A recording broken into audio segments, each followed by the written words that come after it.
നമ്മൾ ഭൂമിയിലേക്ക് ജനിക്കുന്നതിന്റെ എത്രയോ ആണ്ടുകൾ എന്ന് പറഞ്ഞൂടെ, സഹസ്രാബ്ദങ്ങൾക്ക് മുമ്പ് അല്ലാഹു തആല രേഖപ്പെടുത്തി വെച്ച ചില ഖദറുകളിൽ എന്തൊക്കെയാണോ റബ്ബ് രേഖപ്പെടുത്തിയത്, ആ ഖലാഉകൾ മാത്രമേ നമുക്ക് സംഭവിക്കുകയുള്ളൂ എന്നല്ലാതെ ആര് വിചാരിച്ചത് കൊണ്ടോ, ആരെന്തെങ്കിലും പ്ലാൻ ചെയ്തതുകൊണ്ടോ, ആരുടെയെങ്കിലും ഗൂഢമായ ചില ചിന്തകളെ കൊണ്ടോ ഒന്നുകൊണ്ടും അല്ലാഹുവേ എന്റെ ശരീരത്തിനോ, എന്റെ ഇസ്സത്തിനോ, എന്റെ കുടുംബത്തിനോ, എന്റെ പ്രവൃത്തികൾക്കോ തടസ്സമാവാൻ ആരെ കൊണ്ടും കഴിയില്ല.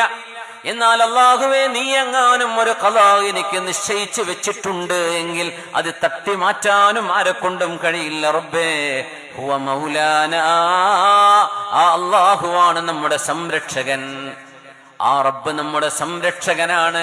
സംരക്ഷകനായ റബ്ബ് നമുക്ക് വേണ്ടി നൽകുന്ന ഓരോന്നും അതിൻ്റെതായ ഫലമുണ്ടാക്കും. ഒരു ഡോക്ടർ കുട്ടിക്ക് ഇഞ്ചക്ഷൻ കൊടുക്കുന്ന പോലെ, ഇഞ്ചക്ഷൻ വേദനയാണ്, പക്ഷേ വരാൻ പോകുന്നതിന്, സംഭവിച്ചുകൊണ്ടിരിക്കുന്നതിന് സാധ്യതയുള്ള ചില അസുഖങ്ങൾക്കുള്ള പ്രൊട്ടക്ഷനാണിത്.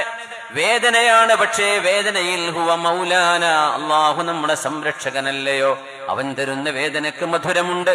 ഒരു കുഞ്ഞൊരു ഉമ്മാക്കും ഉപ്പാക്കും മരണപ്പെടുകയാണെങ്കിൽ ഫഹ്തസബാ, അവ രണ്ടുപേരും അല്ലാഹുവേ നിന്റെ ഒരു പരീക്ഷണം സംഭവിച്ചു റബ്ബേ, ആ പരീക്ഷണത്തിൽ ഞങ്ങൾ നിന്നിൽ നിന്ന് പ്രതിഫലം പ്രതീക്ഷിക്കുന്നുണ്ട് റബ്ബേ എന്ന് പറയുകയും, വഹമിദ, അള്ളാഹുവിന്റെ തീരുമാനത്തിൽ മനസ്സിന് വെറുപ്പില്ല എന്ന് അള്ളാഹുവിനെ ബോധിപ്പിച്ചുകൊണ്ട് അൽഹംദുലില്ലാഹ് എന്ന് ഉമ്മയും ഉപ്പയും പറയുക കൂടി ചെയ്താൽ അള്ളാഹു തആല സ്വർഗലോകത്ത് ബൈത്തുൽ ഹംദ്, സ്തുതി പറഞ്ഞതിന് കിട്ടുന്ന വീട് എന്ന് പറയുന്ന വലിയൊരു കൊട്ടാരം, കുഞ്ഞുങ്ങൾ മരിച്ചുപോയതിൽ നൊമ്പരപ്പെടുന്ന ഉമ്മമാർ അള്ളാഹുവിന്റെ ഖലായിൽ മനസ്സുകൊണ്ട് സമർപ്പിതമാവുകയും അള്ളാഹുവിനോട് അൽഹംദുലില്ലാഹ് റബ്ബേ, നീ ചെയ്തത് ഖൈറ് തന്നെയാണ് അള്ളാഹുവേ, ഞങ്ങൾക്ക് വേദനയുണ്ട്, വിഷമമുണ്ട്, എന്നാൽ നീ ചെയ്തത് ഖൈറാണ് എന്ന് അള്ളാഹുവിന്റെ മുമ്പിൽ നമ്മൾ ബോധിപ്പിക്കേണ്ട നേരമാണത്.